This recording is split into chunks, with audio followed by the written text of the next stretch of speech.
সুপ্রিয় দর্শক, আপনাদের সবাইকে স্বাগত জানাচ্ছি নিউজ 24 এর বিশেষ আয়োজন শিক্ষাঙ্গনে ভোটের লড়াই অনুষ্ঠানে। আপনাদের সঙ্গে পুরো আয়োজনে আমি আছি সাইফুল ইসলাম। আপনারা ইতিমধ্যেই জানেন, আগামী 9 সেপ্টেম্বর অনুষ্ঠিত হবে প্রাচ্যের অক্সফোর্ড খ্যাত ঢাকা বিশ্ববিদ্যালয় কেন্দ্রীয় ছাত্র সংসদ ডাকসু নির্বাচন। এই নির্বাচন ঘিরে ইতিমধ্যেই ঢাকা বিশ্ববিদ্যালয় ক্যাম্পাসে বইছে ভোটের হাওয়া এবং শিক্ষার্থীরা ইতিমধ্যেই বলছে তারা আগামী দিনে এমন প্রার্থীকে নির্বাচিত করতে চান যারা আগামী দিনে শিক্ষার্থীদের পাশে থাকবে এবং ঢাকা বিশ্ববিদ্যালয়কে একটি উন্নত বিশ্ববিদ্যালয়ে রূপান্তর করার জন্য কাজ করবে। আপনাদেরকে কয়েকটি তথ্য জানিয়ে রাখি। বাংলাদেশ স্বাধীন হওয়ার পর এ পর্যন্ত মাত্র 8 বার অনুষ্ঠিত হয়েছে ডাকসু নির্বাচন এবং গত 35 বছরের মধ্যে একবার হয়েছে নির্বাচন, সেটি 2019 সালে। সঙ্গত কারণেই আগামী 9 সেপ্টেম্বরের নির্বাচন ঘিরে উৎসবমুখর পরিবেশ যেমন রয়েছে এই ক্যাম্পাসে, তেমন এই উৎসবের আমেজ ছড়িয়ে পড়েছে পুরো বাংলাদেশে। বলা যায় ডাকসু নির্বাচন এখন টক অফ দ্য কান্ট্রি। আমরা সেই ডাকসু নির্বাচন নিয়ে আজকে আলাপ করব। আমাদের সঙ্গে যারা অতিথি হিসেবে যুক্ত হয়েছেন তাদেরকে পরিচয় করে দিচ্ছি। আমার সর্বডানে রয়েছেন তাহমিদ আল মুদাসসির, স্বতন্ত্র এজিএস প্রার্থী। তারপর রয়েছেন মহিউদ্দিন রনি, স্বতন্ত্র এজিএস প্রার্থী। তারপর রয়েছেন বাংলাদেশ ইসলামী ছাত্র শিবির সমর্থিত এজিএস প্রার্থী মোহাম্মদ মহিউদ্দিন খান। আমার সর্ববামে রয়েছেন বৈষম্য বিরোধী শিক্ষার্থী সংসদের এজিএস প্রার্থী আশরাফা খাতুন। তারপরে রয়েছেন বাংলাদেশ জাতীয়তাবাদী ছাত্রদল সমর্থিত প্রার্থী আন্তর্জাতিক বিষয়ক সম্পাদক প্রার্থী মেহেদী হাসান। তারপর রয়েছেন স্বতন্ত্র প্রার্থী হাসিব আল ইসলাম। আপনাদের সবাইকে আমাদের এই আয়োজনে ধন্যবাদ। আমি শুরুতে যেতে চাই আমাদের বৈষম্য বিরোধী শিক্ষার্থী সংসদের এজিএস প্রার্থী আশরাফা খাতুনের কাছে। আপনাকে অসংখ্য ধন্যবাদ, ব্যস্ততার মধ্যে আমাদের সময় দিয়েছেন। আমরা এই নির্বাচনের যে প্রচার প্রচারণা চলছে ইতিমধ্যে 5 দিন অতিবাহিত হয়েছে, কিন্তু আমরা লক্ষ্য করছি বিশেষ করে নারী প্রার্থীদের সাইবার মাধ্যমে এবং বিভিন্ন সামাজিক মাধ্যমে নানাভাবে বুলিং করা হচ্ছে, নানা কটূক্তি করা হচ্ছে এবং অনেক প্রার্থী ইতিমধ্যেই সাইবার জগতে হেনস্থার শিকার হয়েছেন। আমরা 2005 সালে এসেছি, 5 আগস্টের পর নতুন বাংলাদেশ বিনির্মাণের স্বপ্ন দেখেছি এবং আমরা দেখেছি যে গত যে আন্দোলন ছিল 5 আগস্টের জুলাই অভ্যুত্থান আন্দোলন, সেই আন্দোলনে নারী শিক্ষার্থীরা তারা বুক চিতিয়ে সামনে থেকে লড়াই করেছে পুরুষের পাশাপাশি। কিন্তু আমরা এই ঢাকা বিশ্ববিদ্যালয়ের মতো সর্বোচ্চ বিদ্যাপীঠে নারী শিক্ষার্থীদের যে একটি সেফটি থাকা দরকার ছিল, তাদের যে একটি সহজভাবে নির্বাচনে এগিয়ে যাওয়ার কথা ছিল, সেটি কিন্তু আমরা দেখতে পাচ্ছি না। এটি আসলে দায় কার? আসসালামু আলাইকুম, আমি আশরাফা খাতুন। ইতিমধ্যে আমার পরিচয় পেয়েছেন আপনারা সবাই। ধন্যবাদ কথা বলার ফ্লোর করে দেওয়ার জন্য। দেখুন, মানে 5 আগস্টের আগেও নারীদের জন্য যে রাজনৈতিক পরিসর ছিল এটা খুব সংকুচিত ছিল। 5 আগস্টের মানে ওই সময়কালীন জুলাই আগস্ট সময়কালীন আমরা দেখেছি নারীদের যে অংশগ্রহণ, এত বড় একটা রাজনৈতিক মুভমেন্টে, 71-এর পরে সব থেকে বড় রাজনৈতিক মুভমেন্টে নারীদের যে অংশগ্রহণ, সেটা আমার মতো যারা 5 আগস্টের আগে রাজনীতি করতো তাদেরকে একটা আশা দিয়েছিল যে আমরা আরও সঙ্গী পাবো, আমরা আমাদের পথে এগিয়ে যাওয়ার মতো আরও নারী সঙ্গী পাবো। কিন্তু 5 আগস্ট পরবর্তী সময়ে দেখা গেছে আইন শৃঙ্খলা পরিস্থিতি অবনতি অফলাইনে যতটা না হয়েছে, অনলাইনে তার থেকে বেশি হয়েছে। অনলাইনে নারীদেরকে নানাভাবে হেনস্থা করা হয়েছে। বিশেষ করে যারা জুলাইয়ের সম্মুখ সারিতে ছিল তাদেরকে নিয়ে এআই দিয়ে বানানো নোট থেকে শুরু করে ভিডিও থেকে শুরু করে গালিগালাজ তো প্রত্যেকটা কমেন্ট সেকশনে আছে। অনেক নারী ছিল যারা আন্দোলনের সময় অগ্রণী ভূমিকা পালন করেছে কিন্তু আন্দোলন পরবর্তীতে সরে এসেছে। ঢাকা বিশ্ববিদ্যালয় যখন ডাকসুর তফসিল ঘোষণা করলো তখন মনে হয়েছে যে এবারের মতো নারীরা লিগ্যাল ওয়েতে শিক্ষার্থীদের প্রতিনিধি হিসাবে উঠে আসবে। আমাদের যে রাজনৈতিক পরিসর, সেই রাজনৈতিক পরিসর আমাদের জন্য প্রসারিত হবে। ওই সংকুচিত অল্প কয়েকজন মানুষের ভিতরে আমাদের আর মানে একসাথে ওই অল্প কয়েকজন মানুষের ভিতরে বিচরণটা আর করতে হবে না। কিন্তু দেখা গেছে ডাকসুর তফসিল ঘোষণার পরপরই যখন নারীরা প্রার্থিতা ঘোষণা করা শুরু করেছে যে আমি প্রার্থী হতে চাই, বা একদম লিগালি যখন মনোনয়ন তুলে তারা প্রার্থিতা ঘোষণা করা শুরু করেছে, অনেক মহল থেকে নারীদেরকে বিভিন্নভাবে ট্যাগ দেওয়া থেকে শুরু করে গালি, ছবির উপরে শিং এঁকে দিয়ে, আপনারা জানেন কয়েকদিন আগেই একটা ঘটনা ঘটেছে, ছাত্র শিবির মনোনীত একজন প্রার্থীর ছবিতে শিং এঁকে তাকে মানে একটা কুৎসিত একটা মূর্তি বানানোর চেষ্টা করা হয়েছে। এই চেষ্টাটা আজকের না, এই চেষ্টাটা আমরা তফসিল ঘোষণার পরপরই দেখেছি। যাদের সাথে মতাদর্শ মেলে না তাদেরকে শাহবাগী, তাদেরকে ভুস্কি, তাদেরকে বেশ্যা, তাদেরকে মাগি, এই টাইপ হচ্ছে শব্দ। আমি বলছি শুনতে খুবই কুৎসিত লাগছে, কিন্তু এগুলো আমাদের শুনতে হচ্ছে।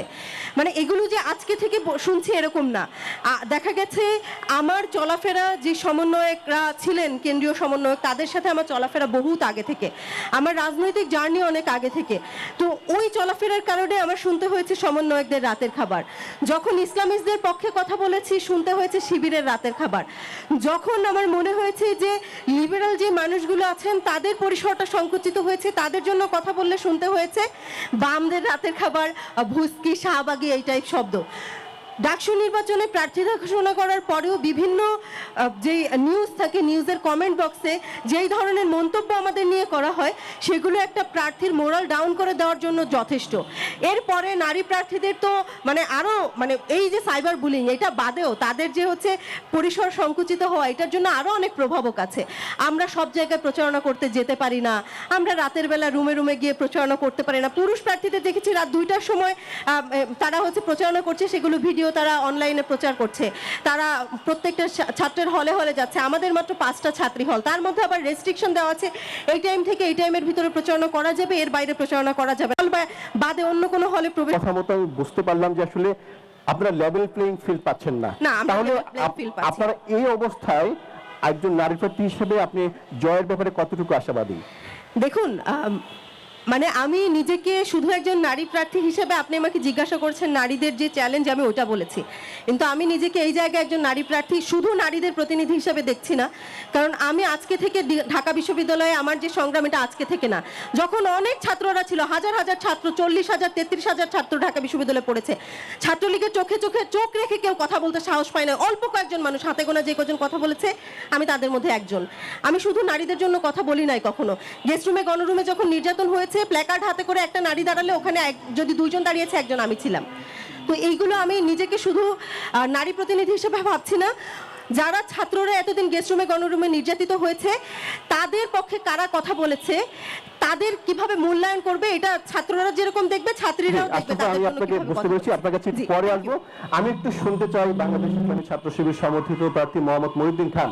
আমরা দেখছি যে সামাজিক যোগাযোগ মাধ্যম থেকে শুরু করে বাস্তব ফিল্ডেও একে অপরের বিরুদ্ধে নানা ধরনের অভিযোগ দিচ্ছে। বিশেষ করে সামাজিক মাধ্যমে এক দলের প্রার্থীর বিরুদ্ধে আরেক দলের প্রার্থীদের যে ধরনের ক্যাম্পেইন দেখছি, আসলে এটি ঢাকা বিশ্ববিদ্যালয়ের মধ্যে জায়গা, সেটি আসলে আশাজনক নয়। তো এই অবস্থায় এই যে আপনার নেগেটিভ ক্যাম্পেইন চলছে, মানুষের চরিত্র হনন চলছে, এর মাধ্যমে আসলে তরুণ প্রজন্ম কি শিখতে পারবে? এবং আগামী দিনে ডাকসুতে আপনারা যদি নির্বাচিত হন, এই কালচারটা থাকলে আসলে আমরা কতটুকু এগোতে পারবো? ধন্যবাদ জানিয়ে শুরু করছি। দেখুন, এই আলোচনায় যাওয়ার আগে আমি আগের প্রশ্নটাকে একটু অ্যাড্রেস করি। দেখুন, যখন থেকে এই ধরনের সাইবার বুলিং শুরু হয়েছে, বিশেষ করে জুলাইয়ের পর থেকে, জুলাইয়ের আগের যেই সময়টা, সেই সময়টাকে তো আমরা সুস্থ পরিবেশ বলি না, কিন্তু জুলাইয়ের পরের পরিবেশটা সুস্থ হওয়ার কথা ছিল, ফ্রি হওয়ার কথা ছিল। এই সময়টাতে আমরা কি রাজনীতি করেছি? এই সময় আমরা দেখেছি যখন ছাত্র শিবির মনা বা তার দাড়ি টুপি আছে এরকম কেউ যখন এটা বুলি করেছে, তখন বলা হয়েছে সে শিবির। আবার যখন কোনো লিবারাল কোনো একজন মেয়েকে বুলি করেছে, তখন আমরা বলেছি সে শাহবাগী। কিন্তু এটার যেই প্রতিকার কি হতে পারে, এটা আমরা করিনি। অর্থাৎ আমরা এই সাইবার বুলিং নিয়ে আমরা শুধু রাজনীতি করেছি, কেউই আসলে এটার প্রতিকার কি হতে পারে এটা নিয়ে আমরা কথা বলিনি।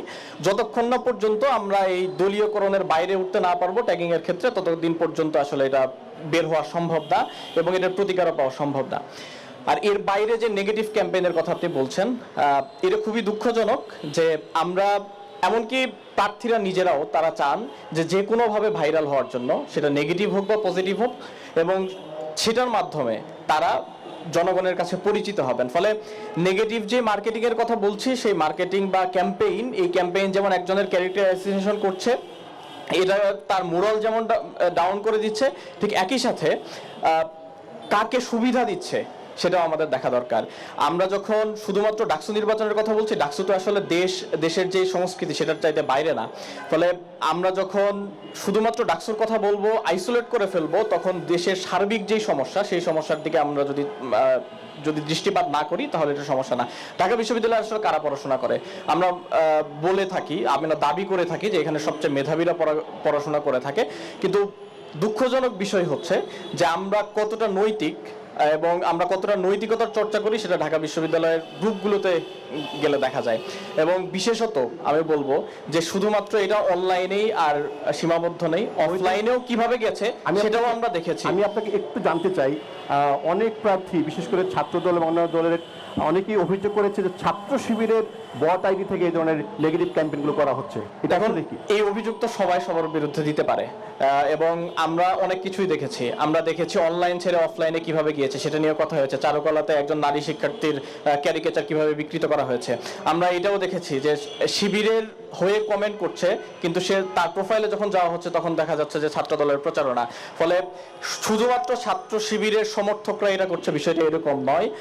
ছাত্র শিবিরের কিছু সমর্থক হয়তো করতে পারে, প্রান্তিক পর্যায়ে কিছু করতে পারে, এটা অস্বীকার করার কিছু নেই। যেহেতু মিডিয়ায় এসেছে, অনেকেই এটা নিয়ে কথা বলছেন, কিছু ক্ষেত্রে এটা হয়েছে, কিন্তু তারা যেভাবে মনে করেন এবং পোর্ট্রে করার চেষ্টা করেন যে শুধুমাত্র ছাত্র শিবির সাইবার বুলিং এর সাথে জড়িত, এটা যদি তারা করেন, আমার মনে হয় যে সার্বিক যেই সমস্যাটা তারা সামনে নিয়ে আসছেন এর কোনো সমাধান তারা দিতে পারবেন না। এটার কারণ আমি বলি, কারণ হচ্ছে যে আপনি যখন একটা দলের নেতৃত্বস্থানীয় পর্যায় থেকে নারীদের নিয়ে অশ্লীল ভাষায় কথা বলেন, কুরুচিপূর্ণ ভাষায় কথা বলেন, আপনার সমর্থক এবং কর্মীরা এটা বলবেই স্বাভাবিক। কিন্তু ছাত্র শিবির এই জায়গা থেকে আমি মনে করি এবং আমি দাবি করছি যে নেতৃত্বস্থানীয় জায়গা থেকে যারা সরাসরি দায়িত্ব পালন করছেন তারা এই ধরনের কোনো কর্মকাণ্ডের সাথে জড়িত নয়, এবং যদি জড়িত হয়ে থাকে আমি নিজ দায়িত্বে সেটার বিরুদ্ধে ব্যবস্থা নেব। মহিউদ্দিন খান, আপনাকে ধন্যবাদ। আপনার কাছে পরে শুনবো।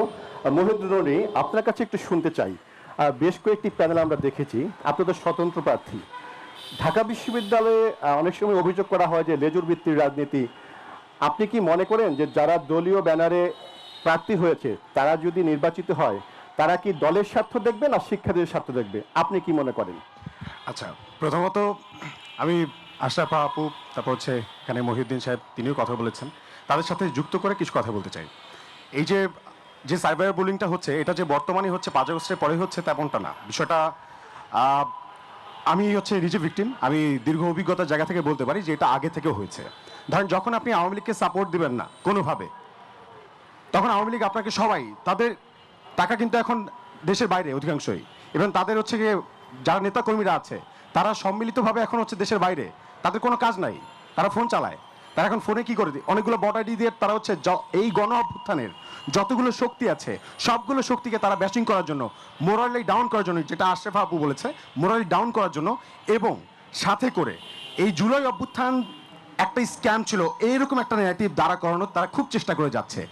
তখন দেখা যায় কি অনেক সময় এটা, হ্যাঁ এরকমটা হয়, আমরা দেখেছি যে বিরোধী কোনো দলের যদি কোনো রাজনৈতিক কোনো নেতৃত্ব আসে, তার কোনো মন্তব্যকে কাউন্টার দেওয়ার জন্য আরেকটা দলকে আমরা দেখি যে তারাও কোনোভাবে তাদের এজেন্ডা বাস্তবায়ন করার জন্য সেই আওয়ামী লীগের যে ন্যারেটিভ সেটা বাস্তবায়ন করার, মানে বাস্তবায়ন বলবো না, আওয়ামী লীগের যে ন্যারেটিভ সেটাকে সমর্থন করে তারা হচ্ছে গিয়ে এই বট আইডি দিয়ে তারা ক্যাম্পেইন চালাচ্ছে।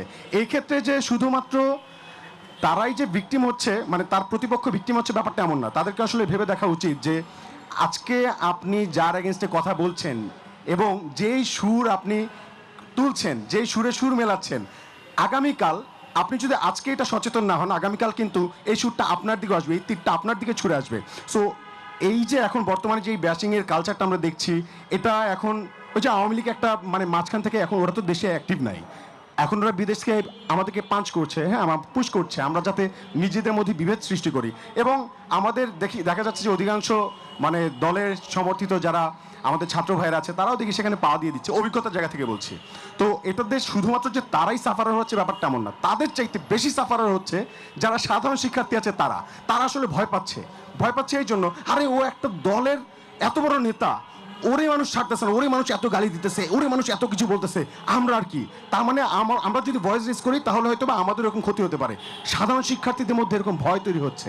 এই যে ভয় সংস্কৃতি যেটা আওয়ামী লীগ তৈরি করে রেখে গিয়েছিল, এটা কিন্তু আবার তারা ইস্টাবলিশ করার সুযোগ পাচ্ছে। ঠিক এখন বর্তমানে যারা বিভিন্ন দলীয় লেজু ভিত্তিক যেটা বলেন আর কি, হ্যাঁ, যাদের বিভিন্ন দলের লেজুর আছে বিভিন্ন ভবনে, বিভিন্ন কার্যালয়ে, বিভিন্ন দেশে, তো এর মাধ্যমে আওয়ামী লীগ কিন্তু তাদের লেজুরের উপরে ভর করে এই স্ট্যাবলিশমেন্টটা চালাচ্ছে।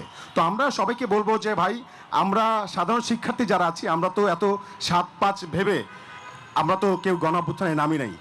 মইরা যাবো এটুক এটুক নিশ্চিত নিজেকে জানান দিয়ে তারপর হচ্ছে রাস্তায় নেমেছিলাম। তো এটাতে ভয় পাওয়ার কিছু নাই। আমাদের এখন যেই কাজটা করতে হবে সেটা হচ্ছে এই কাজগুলো যারা করছে তাদের ব্যাপারে হচ্ছে আমাদের রুখে দাঁড়াতে হবে। এই কাজটা যদিও ছিল আমাদের বিশ্ববিদ্যালয় প্রশাসনের দায়িত্ব নিয়ে গভর্নমেন্টের সাথে ইন্টারিমের সাথে কথা বলে নেগোশিয়েট করে সাইবার সিকিউরিটিটা কীভাবে বাড়ানো যায়, সাইবার লিটারেসি কীভাবে বাড়ানো যায়, সাইবার অ্যাওয়ারনেস কীভাবে বাড়ানো যায়, এই ব্যাপারে কাজ করার দায়িত্ব ছিল। কিন্তু সেটা যেহেতু হয় নাই, তো এখন আমাদের একটা সুযোগ এসেছে। এখন আমি না হই, এখানে যারা আছে তাদের মাধ্যমে আমাদের কথাগুলো বলতে চাই। আপনারা যেই জিএস হবেন বা এজিএস হবেন, ভিপি হবেন, আপনারা প্লিজ যখন ডাকসুর নেতা হবেন অবশ্যই এই সাইবার লিটারেসি বাড়ানোর চেষ্টা করবেন এবং সাইবার অ্যাওয়ারনেস ক্রিয়েট করার চেষ্টা করবেন। ধন্যবাদ মহিউদ্দিন রনি। তাহমিদ আল মুদাসসির, আপনার কাছে জানতে চাই, ঢাকা বিশ্ববিদ্যালয়ে গত 35 বছরে মাত্র একবার ডাকসু নির্বাচন অনুষ্ঠিত হয়েছে। এর দায়টা আসলে কার, এবং আপনি যদি নির্বাচিত হতে পারেন নিয়মিত ডাকসু করার জন্য আপনার ভূমিকা কি থাকবে? আপনাকে এখানে এবার যখন ডাকসু নির্বাচনের আলোচনা চলছিল এবং ডাকসু নির্বাচন কেন হচ্ছে না, ডাকসু নির্বাচন কারা চাচ্ছে না, এটা নিয়ে একটা সার্ভে হয়েছিল। তো সেই সার্ভেতে এবং রিসার্চে খুব ইন্টারেস্টিং কিছু ফ্যাক্ট উঠে আসে যে আসলে ডাকসু যতটা না ছাত্র সংগঠনগুলোর মধ্যে বিভেদের কারণে হচ্ছে না, তার চেয়ে বড় কারণটা হচ্ছে আমাদের বিশ্ববিদ্যালয়ের মধ্যে যে শিক্ষকরা আছে, যে প্রশাসন আছে, যে কর্মকর্তা কর্মচারীরা আছে, তারা অ্যাকচুয়ালি চায় না যে ডাকসুটা হোক। কারণ তারা জানে ডাকসু হলে এখানে স্টুডেন্ট রিপ্রেজেন্টেশনটা এনশিওর হবে এবং স্টুডেন্ট রিপ্রেজেন্টেশন এনশিওর হলে তারা এখন এককভাবে যে ক্ষমতাটা ভাগ করে নিচ্ছে সেটা তারা করতে পারবে না এবং এখানে একটা বড় অংশদারিত্ব আসবে। এই জন্য তারা হচ্ছে ডাকসু নির্বাচন চায় না। তো আমরা কিন্তু বিশ্ববিদ্যালয়ের ভিতরে দেখেছি যখন আসলে ডাকসুর আলোচনাগুলো হচ্ছিল তখন বিশ্ববিদ্যালয়ের প্রশাসনের তরফ থেকে, কর্মকর্তাদের তরফ থেকে এখানে আসলে জটিলতাটা বেশি তৈরি করা হয়েছে, কিন্তু দায়টা দেওয়া হয়েছে ছাত্র সংগঠনগুলোর উপর। এবং এই দায়টা কিন্তু আমারও কম না। যখন আমরা আলোচনা করতাম আমরা ব্লেম করতাম যে এটার জন্য ছাত্রদল দায়ী, এটার জন্য শিবির দায়ী, কিন্তু এটার পেছনে যে অন্য কিছু থাকতে পারে বা আমাদেরকে একে অপরের এগেইনস্টে দিয়ে দেওয়ার মাধ্যমে অন্য কেউ ফায়দা নেওয়ার চেষ্টা করছে, আলোচনাতে আমরা যেতে পারি নাই। তো এখানে হচ্ছে এখানে হচ্ছে আমাদের মূল সমস্যা। আমাদের আসলে ডাকসুটা কারা চায় না, ডাকসু হলে কাদের সমস্যা হবে এই বিষয়টা আমাদেরকে প্রথমে আইডেন্টিফাই করতে হবে। দ্বিতীয়ত যেটা, যে ডাকসুর আমি আসে আমি প্রতিবারই এটা বলার চেষ্টা করি যে ঢাকা বিশ্ব যে সমস্যাগুলা, এই সমস্যাগুলা বছর, আচ্ছা আমি যে কথাটা বারবার বলার চেষ্টা করি যে ঢাকা বিশ্ববিদ্যালয়ে এখন যে সমস্যাগুলো আছে এগুলো কিন্তু গত 100 বছর ধরে আস্তে আস্তে তৈরি হওয়া সমস্যা এবং প্রতি বছর বছর এই সমস্যাগুলো বাড়ছে। আপনি আজকে থেকে 50 বছর আগের যে ডাকসুর তফসিল ইশতেহারগুলো আছে সেগুলো যদি লক্ষ্য করেন এবং এখনকার ইশতেহার লক্ষ্য করেন, আপনি খুব বেশি পার্থক্য পাবেন না। সমস্যাগুলো এখনো একই রকম আছে এবং প্রার্থীরা এখনো একই রকম কমিটমেন্ট করে দিয়ে যাচ্ছে যে আমরা এই প্রবলেমগুলো আসলে আমরা সলভ করব। এখন প্রশ্নটা হচ্ছে ডাকসুটা যদি 35 বছর পরে একবার, 28 বছর পরে একবার, 6 বছর পরে একবার হয় তাহলে কিন্তু এই পরিবর্তনগুলো কখনো সম্ভব না। এখানে আপনাকে কন্টিনিউয়াস রিপ্রেজেন্টেশনটা এনশিওর করতে হবে। আমরা যখন দেখতে পারি শিক্ষক, কর্মকর্তা, কর্মচারী তাদের প্রত্যেকের রিপ্রেজেন্টেশনটা থাকতেছে এবং তারা কিন্তু তাদের হিস্সাটা বিশ্ববিদ্যালয়কে জিম্মি করে নিয়ে নিচ্ছে, কিন্তু স্টুডেন্টদের কথা বলার মতো কেউ থাকছে না। এই জন্য আপনার ডাকসুটা প্রতিবার এনশিওর করাটা খুবই গুরুত্বপূর্ণ এবং এটা এনশিওর করার মাধ্যমে আমরা ধীরে ধীরে বিশ্ববিদ্যালয়ের প্রবলেমগুলো সলভ করতে পারবো। এখন তৃতীয় যে বিষয়টা, আমি যদি নির্বাচিত হই, এটা একজন ছাত্র প্রতিনিধি হিসেবে আমার অবশ্যই এই কমিটমেন্টটা থাকবে যে বিশ্ববিদ্যালয়ের স্টুডেন্টদের কাছে, জেনারেল স্টুডেন্টদের কাছে, যে আমি অবশ্যই ডাকসুটা এনশিওর করার চেষ্টা করব। আপনার কাছে আবার শুনবো, আমরা একটু শুনতে চাই হাসিবুল ইসলামের কাছে। হাসিবুল ইসলাম, একটু সংক্ষেপ আপনার কাছে জানতে চাই, এখন পর্যন্ত 5 দিন আপনারা ক্যাম্পেইন করেছেন, প্রশাসনের পক্ষ থেকে কোন ধরনের নেতিবাচক আচরণ পেয়েছেন কিনা, বা অন্য কোনো প্রার্থীর কাছ থেকে আপনারা যারা স্বতন্ত্র প্রার্থী কোনো ধরনের নেতিবাচক আচরণ বা ভয়ভীতি দেখানো হয়েছে কিনা, বা এখন পর্যন্ত পরিবেশটা কেমন রয়েছে? ঢাকা বিশ্ববিদ্যালয়ের এখনকার যেই ডাকসুর যেই আমেজটা রয়েছে সেটি যথেষ্ট উৎসবমুখর এবং আনন্দ ঘন পরিবেশের মধ্যে দিয়েই যাচ্ছে। তো নির্বাচন কমিশনের কাছে আমরা বারবারই দেখেছি, যখনই আমাদের নির্বাচন কমিশন আমাদেরকে মত বিনিময় সভার কথা বলে বিভিন্ন সময় ডেকেছেন এবং মত বিনিময় সভায় আমরা গিয়ে দেখতে পেয়েছি আমাদের সাথে কোনো প্রকার কোনো আলোচনা না করে এক ধরনের সিদ্ধান্ত আমাদেরকে জানিয়ে দিচ্ছেন। আমরা বারবারই এই ধরনের আচরণের নিন্দা জানানো সত্ত্বেও কিংবা প্রতিবাদ জানানোর পরও নির্বাচন কমিশন থেকে আমরা তেমন কোনো সদুত্তর পাইনি। আমরা দেখতে পেয়েছি যে কোন একটা বিশেষ মহল বা গোষ্ঠীকে সুবিধা দেওয়ার জন্যই কিন্তু এই নির্বাচন কমিশন বিভিন্ন সময় বিভিন্ন উদ্যোগ গ্রহণ করে থাকে। আমরা এর আগে দেখতে পেয়েছি আমাদের যারা বোনেরা রয়েছেন তারা যাতে ভোট প্রদানে নিরুৎসাহিত হয় এই জন্য তাদের হল থেকে অনেক দূরে প্রায় টিএসসিতে নিয়ে তাদের ভোট কেন্দ্র স্থাপন করা হয়েছিল। যখনই শিক্ষার্থীরা এর বিরুদ্ধে প্রতিবাদ জানালো তখন হচ্ছে কিন্তু এই সমস্যাটা সমাধান করা হলো। এখন যখন আমরা শুনতে পাচ্ছি যে ডাকসুর ভোট কেন্দ্র মাত্র 8টি এবং এই 8টি ভোট কেন্দ্রে ভোটাররা তারা মানে শান্তিমতো একটা শান্তিপূর্ণভাবে যে ভোট প্রদান এবং তাদেরকে যে সময়টা দেওয়া হচ্ছে এটি আসলে কখনোই প্রায় 48টি ভোট দেওয়ার জন্য আসলে যথেষ্ট সময় নয়। আমরা এই দাবিটা যখন নির্বাচন কমিশনের কাছে জানাচ্ছি, নির্বাচন কমিশন কেন যেন এই প্রশ্নটাকে না করতে আমাদেরকে নিষেধ করছেন এবং তারা বারবারই আমাদেরকে এড়িয়ে যাওয়ার চেষ্টা করছেন। দেখুন, আপনি ভোট কত শতাংশ পড়বে না না পড়বে এটা এই প্রশ্নটা পরে আসবে, কিন্তু আপনি আমাদের ঢাকা বিশ্ববিদ্যালয়ে যে 40,000-এর মতো ভোটার রয়েছে প্রায় সবার ভোটের যে সুযোগটা রয়েছে সেই সুযোগটা আপনার নিশ্চিত করতে হবে। কিন্তু আমরা দেখতে পেয়েছি যে নির্বাচন কমিশন কোনো একটা বিশেষ মহল বা গোষ্ঠীকে হয়তো সুবিধা দেওয়ার জন্য এই ভোট কেন্দ্রগুলোকে সংকুচিত করে রেখেছে। এই বিশেষ মহলটা আসলে কারা? এই বিশেষ মহলটা আসলে এটা খুবই স্পষ্ট, আসলে কারা নারীদের ক্ষমতায়ন চায় না, কারা স্টুডেন্টদের এম্পাওয়ারমেন্ট চায় না এবং যারা যদি আমাদের নারী শিক্ষার্থী বন্ধুরা এবং অনাবাসিকের যে সকল শিক্ষার্থীরা ভোট প্রদান করতে আসবে তারা ভোট প্রদান করতে আসলে কাদের বাইরে ভোটটা চলে যেতে পারে এই সমস্যাগুলো যারা ফেস করবে তারাই আসলে তাদেরকেই সুবিধা দেওয়ার জন্য হয়তো নির্বাচন কমিশন এই ধরনের পদক্ষেপগুলো গ্রহণ করেছে। তো সেই জায়গা থেকে নির্বাচন কমিশনকে আমরা স্পষ্টভাবে জানিয়ে দিতে চাই, কোনো দল কিংবা কোনো গোষ্ঠীর প্রতি বিশেষ সুবিধা দেওয়ার কথা আপনারা কখনোই চিন্তা করবেন না। ঢাকা বিশ্ববিদ্যালয়ের ডাকসু নির্বাচনের মধ্যে দিয়ে গণতান্ত্রিক বাংলাদেশের যে যাত্রা সেই যাত্রাটি শুরু হবে বলে আমরা সবাই আশা করছি। সুতরাং এই নির্বাচনকে নিরপেক্ষ রাখার জন্য আপনারা সর্বোচ্চ চেষ্টা করুন। ঢাকা বিশ্ববিদ্যালয়ের সমস্ত শিক্ষার্থীরা আপনাদের সাথে আছে। আবার পরে শুনবো আপনার কাছে। আমি একটু মেহেদী হাসান আপনাদের শুনতে চাই, আপনি জাতীয়তাবাদী ছাত্র দলের সমর্থিত একজন প্রার্থী।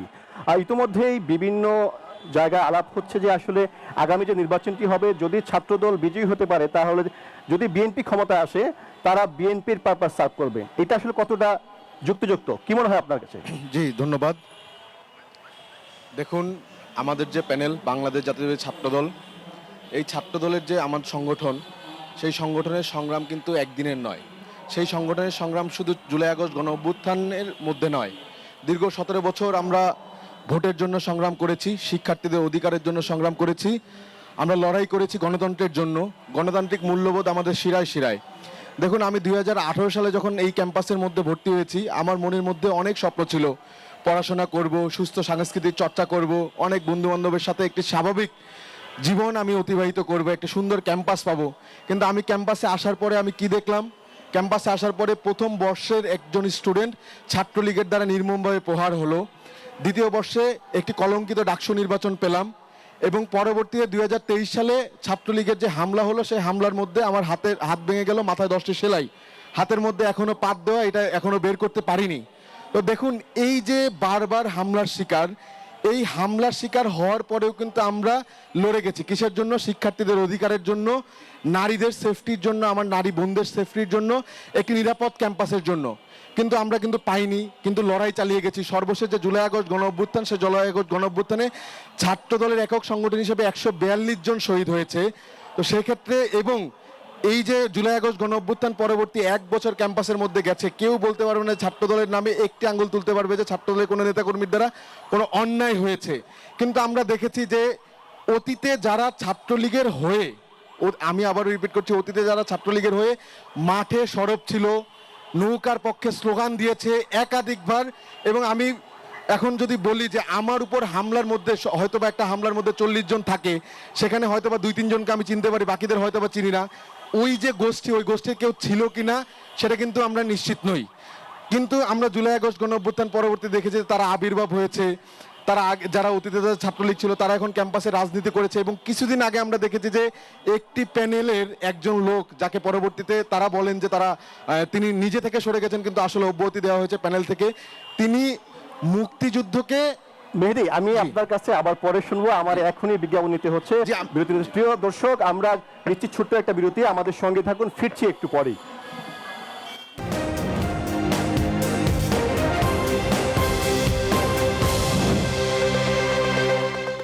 সুপ্রিয় দর্শক, বিরতির পর আবারও স্বাগত জানাচ্ছি নিউজ 24 এর বিশেষ আয়োজন ক্যাম্পাসে ভোটের লড়াই অনুষ্ঠানে। আমাদের সঙ্গে যারা অতিথি রয়েছেন তাদেরকে একটু জানিয়ে দিচ্ছি, আমাদের সময় খুবই কম, আমরা একটু করে শুনতে চাই।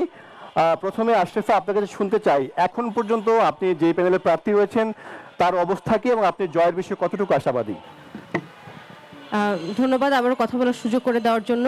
এখনো পর্যন্ত যেহেতু এখনো ডাকসু নির্বাচনের আরও কিছুদিন বাকি আছে প্রচারণার, আমরা এখনো পর্যন্ত আসলে ওইভাবে প্রেডিকশন দিচ্ছি না, কারণ আমাদের জানি ডাকসু নির্বাচন যে কোনো সময় মোড় ঘুরে যেতে পারে। আমরা আমাদের যথাসাধ্য প্রচারণা চালিয়ে যাচ্ছি। এখনো পর্যন্ত শিক্ষার্থীদের পক্ষ থেকে অনেক ভালো সাড়া পাচ্ছি, এবং বিশেষ করে অনাবাসিক যারা আছে, অনাবাসিক শিক্ষার্থীদের কাছে যখন আমরা আমাদের প্রচারণার জন্য গিয়েছি, সবাই অনেক আগ্রহ দেখিয়েছে, আমাদের সাথে নিজে থেকে এসে কথা বলেছে। এই জিনিসটা আমাদের খুব ভালো লেগেছে, এবং আমরা প্রত্যেকটা হলে হলে যাওয়ার চেষ্টা করছি। আশা করছি যতটুকু সময় আছে ততটুকু সময়ের মধ্যে আমরা আমাদের প্রস্তুতি গুছিয়ে নিতে পারবো। ধন্যবাদ আশরাফা। মেহেদী হাসান, আপনার কাছে জানতে চাই, ছাত্রদল যদি নির্বাচিত হয় শিক্ষার্থীদের পক্ষে কতটা অবস্থান থাকবে? যে দেখুন, আমাদের সর্বশেষ যেই ঘটনাটি ঘটলো, যে একজন বলল যে জুলাইকে কালো শক্তি বলল, সেক্ষেত্রে আমরা কিন্তু সর্বোচ্চ পরিমাণ এটার প্রতিবাদ জানিয়েছি এবং শিক্ষার্থীদের পক্ষে আমাদের অবস্থান ব্যক্ত করেছি। আমরা প্রথম থেকে কিন্তু শিক্ষার্থীদের যে নিরাপদ ক্যাম্পাস, সেই নিরাপদ ক্যাম্পাসের দাবির জন্য আমরা জোরে জোরে অনেক কথা বলেছি, উচ্চবাচ্য ছিলাম এবং শিক্ষার্থীদেরকে ওই নিশ্চয়তা দিয়েছি। এবং আমরা কিন্তু বলেছি যে আমরা শুধু প্রতিশ্রুতি না, আমরা প্রতিজ্ঞাবদ্ধ পরিবর্তনে, যে পরিবর্তন একজন ঢাকা বিশ্ববিদ্যালয়কে একটি গবেষণাধর্মী বিশ্ববিদ্যালয়ে রূপান্তর করবে, যেখানে প্রত্যেক শিক্ষার্থীর একটি সিট এবং একটি পড়ার টেবিল নিশ্চিত থাকবে, তাদেরকে কেউ জোর করে রাজনৈতিক কর্মসূচিতে নিয়ে যাবে না, এবং একটি সুন্দর এবং গণতান্ত্রিক যে ক্যাম্পাস সেটা আমরা বিনির্মাণ করব, যেখানে প্রত্যেকটি নারী শিক্ষার্থী তারা ক্যাম্পাসে সেফলি মুভ করতে পারবে এবং অনলাইনে তাদেরকে কেউ অ্যাটাক করবে না। এবং আশা করি যে ঢাকা বিশ্ববিদ্যালয়ের প্রত্যেকটি শিক্ষার্থী আমাদের পাশে থাকবে, ধন্যবাদ মেহেদী হাসান। অ্যাটাক করবে না, এবং আশা করি যে ঢাকা বিশ্ববিদ্যালয়ের প্রত্যেকটি শিক্ষার্থী আমাদের পাশে থাকবে। ধন্যবাদ মেহেদী হাসান। হাসিব আল ইসলাম, আপনার কাছে জানতে চাই, আপনি যদি নির্বাচিত হন, এই সাইবার বুলিং যে বিষয়টি সেটি প্রতিরোধের জন্য আপনার ভূমিকা কি হবে? দেখুন, আমি এর আগেও বলেছি, আমার নির্বাচনী ইস্তেহারের মধ্যেও এটা রয়েছে যে আমি নারী শিক্ষার্থীদের জন্য quick response cyber security spare গড়ে তুলব।